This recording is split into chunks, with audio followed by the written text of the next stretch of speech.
आज हम लोग देखेंगे ओम्स लॉ। लास्ट वीडियो में हम लोग देखे इलेक्ट्रिक करंट, इलेक्ट्रिक सर्किट और पोटेंशियल डिफरेंस। ठीक है, तो आज की वीडियो में हम लोग देखेंगे, क्या देखेंगे, ओम्स लॉ।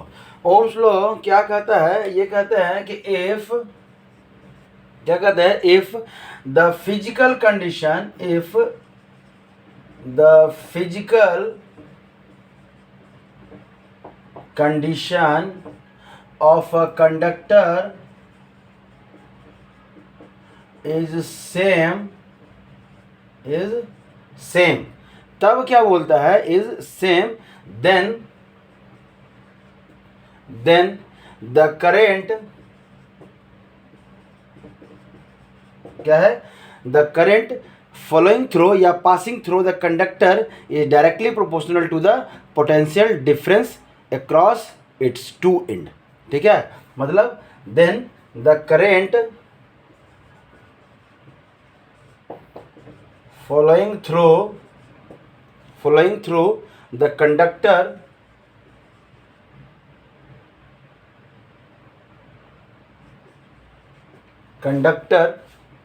is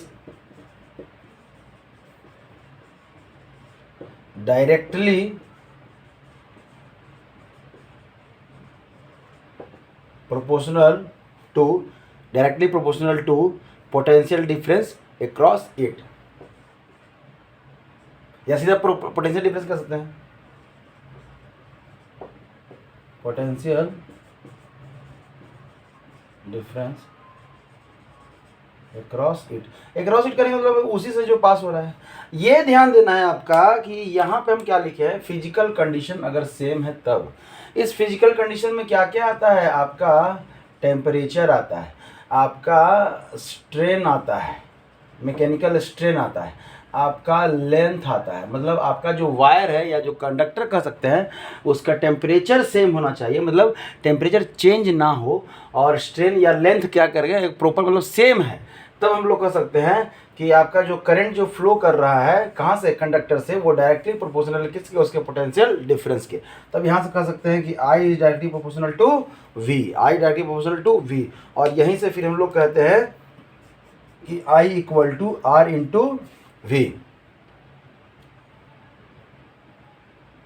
उल्टा लिख दिया क्या? ठीक है, V is directly proportional to I।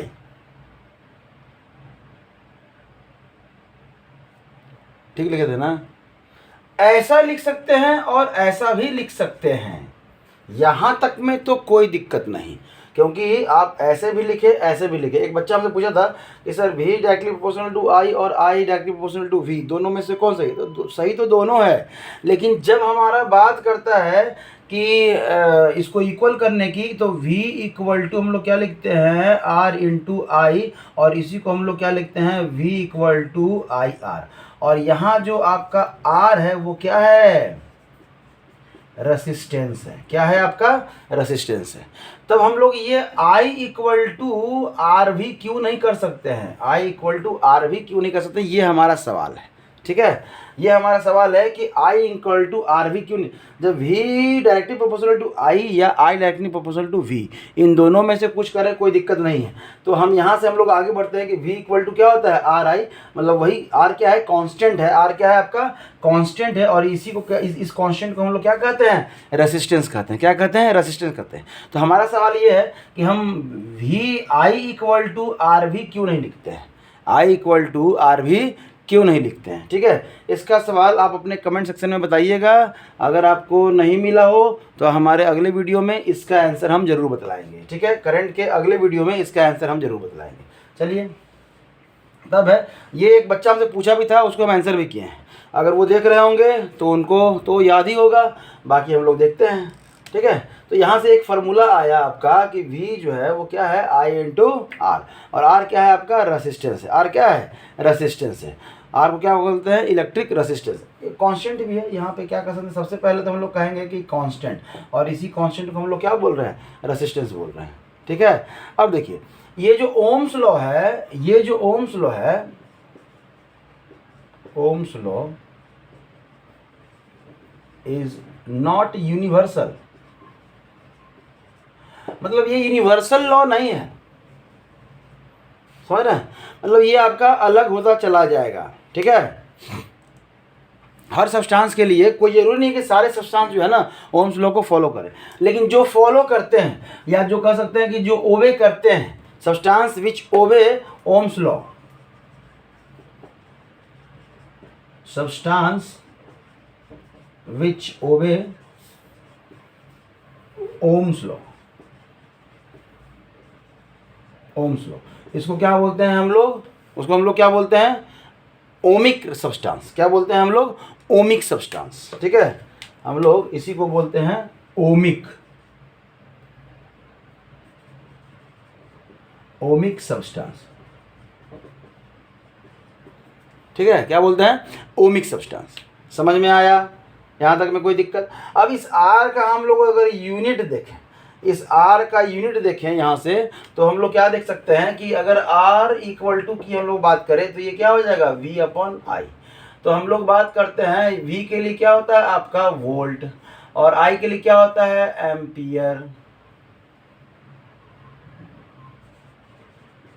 तो मतलब वोल्ट पर एम्पियर, वोल्ट पर एम्पियर, और इसी को हम लोग क्या बोलते हैं, ओम बोलते हैं। इसी को क्या बोलते हैं, ओम, और इसका सिंबल फॉर्म है ये। तो मतलब आर का जो यूनिट हो गया, unit of R, unit of R वो क्या हो गया आपका, ओम हो गया। इस चीज़ को याद रखिएगा, ओम को इस तरह से लिखते हैं। ये ऑक्टोपस टाइप लग रहा है, या कह सकते हैं कि वो एक कीड़ा नहीं आता है फसल वसल पे चलने वाला, इस तरह से तो वही मुड़ा हुआ है। या फिर वो हैवल्स का प्रचार देता नहीं है, एक बच्चा तार ला कैसे जोड़ के देता है माँ को रोटी सेकने के लिए, उस टाइप का लग रहा है। तो ये उल्टा इन्वर्टेड, अब यू तो नहीं कर सकते हैं क्योंकि यू तो है नहीं, तो समझ लीजिएगा इसको हम लोग ओम कहते हैं, ठीक है। तो यहाँ तक आपका रेसिस्टेंस का क्या हो गया, डेफिनेशन हो गया। अब है कि रेसिस्टेंस डिपेंड, क्योंकि हम लोग यहाँ क्या लिखे हैं, हम लोग लिखे हैं कि फिजिकल कंडीशन क्या है ना, सेम होना चाहिए। तो फिजिकल कंडीशन सेम होना चाहिए, अगर डिफरेंट है मतलब कहीं ना कोई तो डिपेंड कर रहा है इसमें से। तो क्या डिपेंड कर रहा है, कैसे डिपेंड कर रहा है, हम लोग देखते हैं। VI का मतलब करंट और वोल्ट के बीच में अगर हम लोग ग्राफ खींचे, VI ग्राफ खींचे, तो हम लोग देखेंगे कि ये समझ लीजिएगा, यहाँ पे ध्यान दीजिएगा, यहाँ पे हम लोग I कर दे और यहाँ पे क्या कर दे, वोल्टेज कर दे, तो आपका जो ये ग्राफ आएगा वो डायरेक्टली प्रोपोर्शनल है। अगर ये एंगल थीटा है, ये क्या है, थीटा है, तो अगर इसके स्लोप की बात करें, हम लोग स्लोप की बात करें, तो ये क्या आएगा, आप यहाँ से tan थीटा लीजिएगा तो क्या आएगा, परपेंडिकुलर बाई बेस, तो ये क्या हो जाएगा, V बाई आई। क्या हो जाएगा आपका, V बाई आई, और यही ना आपके रेसिस्टेंस के बराबर है, V बाई आई ही ना रेसिस्टेंस के बराबर है। समझ में आ रहा है? तब तो ये तो एक सिंपल सी बात करें, एक रेसिस्टेंस। अगर हम लोग बात करें अलग अलग टेम्परेचर पे, क्या बात करें, अलग अलग टेम्परेचर पे, तो एक ये है आपका T1 टेम्परेचर, और ये जो है आपका क्या है, T2 टेम्परेचर, ठीक है। अब ध्यान रखिएगा, इसका जो यहाँ पे एंगल है वो अगर थीटा कहें तो इसका θ1 कहें तो इसका क्या कहेंगे, θ2 कहेंगे। बड़ा वाला एंगल क्या है, θ2 है, छोटा वाला एंगल क्या है, θ1 है। तो आपका ये T1 टेम्परेचर है और ये क्या है, T2 टेम्परेचर है। तो रेसिस्टेंस किस में ज़्यादा होगा, किस में कम होगा, ये ध्यान दीजिएगा। अब बताइए कि ये टेम्परेचर T1 ज़्यादा है कि T2 ज़्यादा है। तो हमको तो यहाँ पता है कि क्या है, T1 जो है ना वो ज़्यादा है T2 से, ग्राफ देख के पता चल रहा है। कैसे पता चल रहा है, ग्राफ देख के कैसे पता चल रहा है, बोलिए। क्यों? क्योंकि जिसका रेसिस्टेंस ज़्यादा होगा, जिसका रेसिस्टेंस क्या होगा, ज़्यादा होगा, उसमें ज़्यादा टेम्परेचर डेवलप करेगा। क्या करेगा, ज़्यादा टेम्परेचर डेवलप करेगा। तो अगर हम लोग कह सकते हैं कि R1 जो है वो क्या है, R2 से ज़्यादा होगा, तभी आपका T1 जो है वो ज़्यादा होगा किससे, T2 से। या दो डिफरेंट टेम्परेचर देंगे तो इस तरह से आप इस तरह समझ सकते हैं कि अगर T1 देंगे, T1 ज़्यादा है, ज़्यादा टेम्परेचर देंगे, तो उस वायर या उस कंडक्टर का आपका रेसिस्टेंस क्या हो जाएगा, बढ़ जाएगा। मतलब किसी भी रेसिस्टेंस में, जैसे हम लोग बात करते हैं घर में कॉपर वायर और एल्युमिनियम वायर, जब हम लोग को लगाना होता है तो क्या लगाते हैं, कॉपर वायर कहते हैं। कॉपर, अब चांदी वांदी का तो लगा नहीं सकते हैं, ठीक है, कॉपर वायर की बात करते हैं एल्युमिनियम वायर से। क्यों? क्योंकि हम लोग जानते हैं कि नहीं, कॉपर वायर जो है ना अच्छा है, गुड कंडक्टर है। अगर सिल्वर के बाद अगर यूज करते हैं तो हम लोग कॉपर का यूज करते हैं। इसलिए कि आप वायर में डिफरेंस देख सकते हैं। कॉपर वायर महंगा भी मिलता है, क्यों मिलता है? आप एक बार कॉपर वायर खरीद लीजिए, 1 साल 2 साल 4 साल 5 साल तक आप आराम से यूज कर सकते हैं। क्यों? क्योंकि वो गुड कंडक्टर है, उसमें हीट क्या होता है, कम डेवलप करता है। हीट क्या होता है, कम डेवलप करता है। लेकिन अगर यही हम एल्यूमिनियम वायर की बात करें तो एल्यूमिनियम वायर में क्या है, रेसिस्टेंस कंडक्टिविटी उसका कम है, तो रेसिस्टेंस ज़्यादा है। रेसिस्टेंस ज़्यादा मतलब रुकावट ज़्यादा। अरे रेसिस्टेंस है क्या, ये रुकावट ही है ना, ये रुकावट ही है, समझ लीजिए ये रुकावट ही है। तो ये जब रुकावट ज़्यादा होगा तो परेशानी, जैसे आप भाग रहे हैं, ठीक है, आप दौड़ रहे हैं, तो आप आसानी से फ्री हैंड अगर दौड़ रहे हैं तो आसानी से दौड़ सकते हैं। लेकिन वही अगर आपको क्या कर दें, वजन दे दें 10-10 केजी का, 10-10 केजी का क्या दे दें, वजन दे दें, तो आप दौड़ पाइएगा, उतना फ्री से नहीं दौड़ पाइएगा। तो जितना वजन उतना ज़्यादा आप फ्री से नहीं दौड़ पाइएगा। अब जब फ्री से नहीं दौड़ पाइएगा तो क्या होगा, आपका उतना पसीना निकलेगा, मतलब एनर्जी लॉस होगा। एनर्जी लॉस आपका पसीना के रूप में हो रहा है, और इस कंडक्टर में क्या होता है, टेम्परेचर के रूप में होता है। क्या होता है, टेम्परेचर के रूप में होता है। तो एल्युमिनियम का वायर देखिएगा ना, जल्दी हीट अप होता है। अब हीट होगा तो उसके अंदर का वायर जल्दी खराब होगा, इसलिए एल्युमिनियम वायर 1 साल 2 साल के बाद अपने आप खराब हो जाता है। किसके कंपेरिजन में, कॉपर वायर के कंपेरिजन में। समझ में आया? तो ये ग्राफ है, इसको समझिएगा। जिसका टेम्परेचर मतलब रेसिस्टेंस ज़्यादा तो टेम्परेचर ज़्यादा, या टेम्परेचर ज़्यादा तो रेसिस्टेंस ज़्यादा, ठीक है। तो हम लोग थोड़ा सा रेसिस्टेंस का अगर हम लोग बात करें तो ये होता क्या है, सबसे पहले अगर इसका डेफिनेशन अगर हम लोग को देने का बात हो तो प्रॉपर्टी ऑफ सब्सटेंस क्या कह सकते हैं,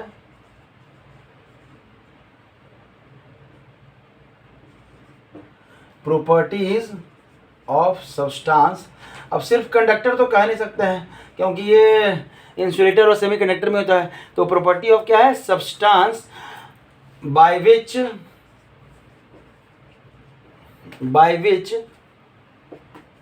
it opposes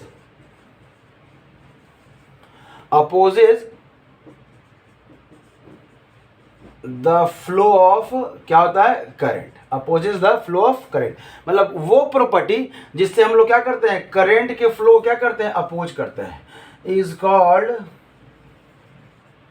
रेसिस्टेंस। यहाँ से हम लोग देखे ही थे कि R बराबर क्या होता है, V/I। यहाँ से हम लोग क्या किए थे कि ये वोल्ट अपॉन क्या था, एम्पियर। मतलब इसी को हम लोग क्या बोल रहे हैं, ओम बोल रहे हैं। तो ये तो हो गया कि इसका यूनिट का।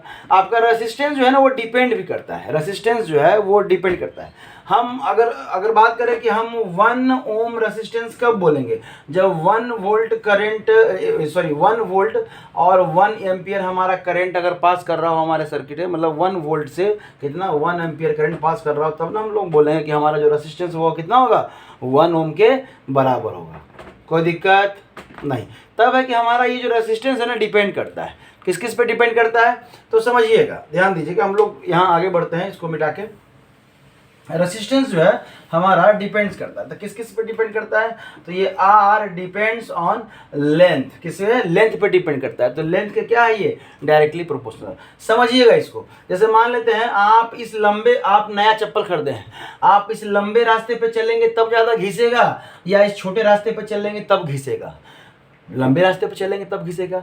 मतलब घिसने का क्यों हम यहाँ पे रीजन दे रहे हैं भाई, घिसने का क्या यहाँ पे रिलेशन है। तो देखिए फिजिक्स में, फिजिकल वर्ल्ड में जो हम फ्रिक्शन बोलते हैं, फ्रिक्शन क्या है, वो भी हमको चलने में हेल्प करता है। तो हेल्प को तो करता है, तो उसका दिक्कत क्या है कि हमारा जो है ना वो जब चलते हैं फ्रिक्शन के कारण, तो हमारा चप्पल का जो सोल है ना वो क्या होता है, घिस जाता है। क्या होता है, घिस जाता है। तो फ्रिक्शन भी हमको चलने में अपोज करता है। आपका सरफेस जितना ज़्यादा फ्रिक्शन युक्त होगा, मतलब जितना फ्रिक्शन होगा सरफेस पे, उतना चलना मुश्किल है। ठीक है, उतना चलना क्या है, मुश्किल है। जितना फ्रिक्शन लेस सरफेस होगा, चलना उतना आसान है। इवन अगर कह सकते हैं फ्रिक्शन खत्म कर दें तो चलना क्या, फिर तो स्लिपे करना आसान है, फिर तो आप स्लिप करते हुए कहीं से कहीं पहुंच जाइएगा, एक आपका खरोच भी नहीं आएगा। कितना अच्छा होता अगर फ्रिक्शन लेस सरफेस हो जाता, तब क्या होता है कि हम लोग रुक ही नहीं पाते हैं। हम लोग कहीं से रुक पाते क्या, नहीं। एक बार स्लिप करना शुरू कर दे तो चलते चले जाते, पता नहीं कहाँ रुकते, समझे में नहीं आता। अच्छा है खाना पीना खाना नहीं पड़ता क्या, तो ठीक ही था। ये समझेंगे, तो ये समझेंगे कि लेंथ आपका वायर का ज़्यादा है, मतलब आपके वायर का या कंडक्टर का लेंथ ज़्यादा है और लेंथ कम है, तो रेसिस्टेंस किस में ज़्यादा होगा, इसमें लेंथ ज़्यादा है। ये तो यही बोल रहा है, ठीक है। मतलब रेसिस्टेंस यहाँ पे लिख सकते हैं कि resistance is directly proportional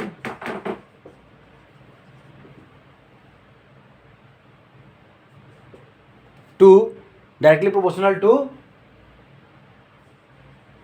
there length, ठीक है, देयर लेंथ, ठीक है। चलिए, resistance is directly proportional to length, resistance क्या है, आपके कंडक्टर के लेंथ के डायरेक्टली प्रोपोर्शनल, यहाँ लिख सकते हैं लेंथ ऑफ कंडक्टर। अब चूंकि हम लोग वायर यूज करते हैं तो यहाँ लेंथ ऑफ वायर भी लिख देंगे तो कोई दिक्कत नहीं है। तब क्या है, जो रेसिस्टेंस है आपका वो इन्वर्सली प्रोपोर्शनल, क्या है, inversely proportional to area. CBSE वाले बच्चे खास करके ध्यान देंगे, इसको हम लोग कहते हैं इन्वर्सली प्रोपोर्शनल और इसको हम लोग कहते हैं डायरेक्टली प्रोपोर्शनल। अब अगर डायरेक्टली प्रोपोर्शनल लिखना है तो लिखेंगे 1/a। हम लोग बोलते कुछ और हैं, लिखते कुछ और है, खास करके सीबीएसई का, सीबीएसई जो है ना एकदम गुड़ गोबर करके रखे हैं आप लोग, समझिएगा। ये बहुत सारे बच्चे बोलते हैं कि R is inversely proportional to A और लिखते ऐसे हैं। हम ये कह रहे हैं कि वो गलत नहीं है लिखना, लेकिन आप जो बोले वो लिखिए ना। आप जब बोल रहे हैं कि resistance is direct inversely proportional to A तो इस तरह से लिखिए। जब आप बोलेंगे resistance is directly proportional to 1/a तब ऐसा लिख सकते हैं। ये दोनों सही है, ये दोनों सही है, लेकिन आप जो बोले वही लिखें तभी आपको समझ में आएगा, कंफ्यूजन नहीं होगा। Resistance is inversely proportional to a क्या है आपका, क्रॉस सेक्शन एरिया।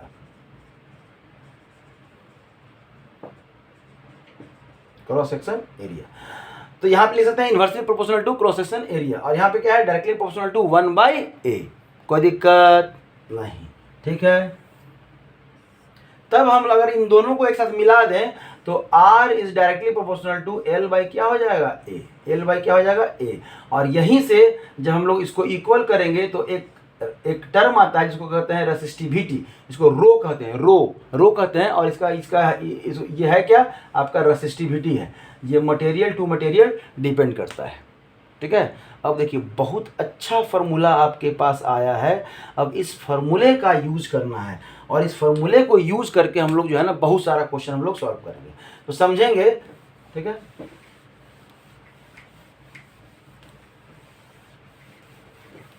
हमारे पास एक फार्मूला आया क्या, R इज इक्वल टू ये रो L/A। R क्या है आपका, रेसिस्टेंस है, रेसिस्टेंस है। ये रो है, इसको कहते हैं रो, ठीक है, रो। रेसिस्टिविटी, और ये L क्या है आपका, लेंथ ऑफ वायर या कंडक्टर, और A है आपका क्रॉस सेक्शन एरिया। ये क्या है, क्रॉस सेक्शन एरिया। अब यहाँ से समझिएगा, अगर इस रो का अगर हम लोग यूनिट देखना चाहें तो रो इज इक्वल टू क्या लिख सकते हैं, R इंटू A बाई क्या लिखेंगे, L। और ये याद रखिएगा, क्योंकि ये चीज़ आपको अगर साइंस के साथ आप आगे बढ़ेंगे 10th के बाद तो 12th में भी ये पढ़ना है, 12th में भी पढ़ना है, 11th में भी पढ़ना, मतलब ये पढ़ना ही पढ़ना है। तभी क्या है कि इसका जो होता है वो क्या होता है, ओम होता है। इसका क्या होता है, सॉरी ये ए है ना, इसका होता है आपका मीटर स्क्वायर। एरिया है, एरिया का क्या होगा, मीटर स्क्वायर अपॉन ये लेंथ है, इसका क्या होता है, मीटर। 1 मीटर से 1 मीटर कट गया, मतलब रेसिस्टिविटी का जो यूनिट होगा वो क्या होगा, ओम मीटर। समझ में आया, यहाँ लिख सकते हैं यूनिट ऑफ रो, क्या लिख सकते हैं, unit of rho is equal to ohm metre. समझ में आया। अब देखिए, अब फार्मूला इसका हम लोग यहाँ पे फार्मूला लिखेंगे, क्वेश्चन करेंगे अगले सेक्शन में। फार्मूला जो है वो आपका R is equal to rho L/A आया है।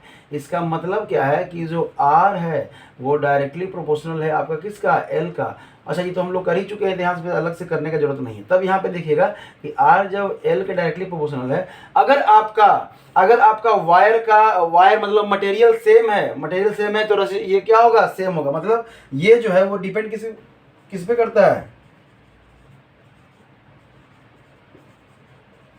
Depend on material. मतलब अगर मटेरियल आपका सेम है तो रेसिस्टिविटी क्या होगा, सेम होगा। और क्रॉस सेक्शन अगर एरिया आपका सेम है रेसिस्टेंस का तो हम कह सकते हैं R1/R2 इक्वल टू L1 बटा क्या है, L2। तैयार हो जाए फार्मूला के लिए, ये पहला फार्मूला। अब हम कहेंगे कि अगर आपका लेंथ वायर का सेम है, मटेरियल सेम है, तो हम कह सकते हैं कि R1/R2 is equal to A2 बटा क्या है, A1। क्यों, इन्वर्सली प्रोपोर्शनल है। समझ में आया? अगर ये दोनों साथ में है, ये क्या है, ये दोनों साथ में है, आपका सेम क्या है, आपका सेम मटेरियल है, तो हम कह सकते हैं R1 बटा R2 इक्वल टू क्या है, L1 बटा A1 इंटू A2 बटा L2। समझ में आया? ऑलमोस्ट इन्हीं 3 फार्मूला पे आपका क्वेश्चन बनता है। आप बनाइए, क्वेश्चन बनाने में कोई दिक्कत नहीं होगा, आसानी से सॉल्व करते हैं। अगले सेक्शन में जो हम लोग करेंगे वो सिर्फ और सिर्फ इसका क्वेश्चन करेंगे, और हम लोग पढ़ेंगे रेसिस्टेंस, ग्रुपिंग ऑफ रेसिस्टेंस पढ़ेंगे। उसी सेक्शन में इसका क्वेश्चन भी करेंगे और हम लोग रेसिस्टेंस के बारे में जानेंगे भी जानेंगे। ठीक है, तब तक के लिए थैंक यू।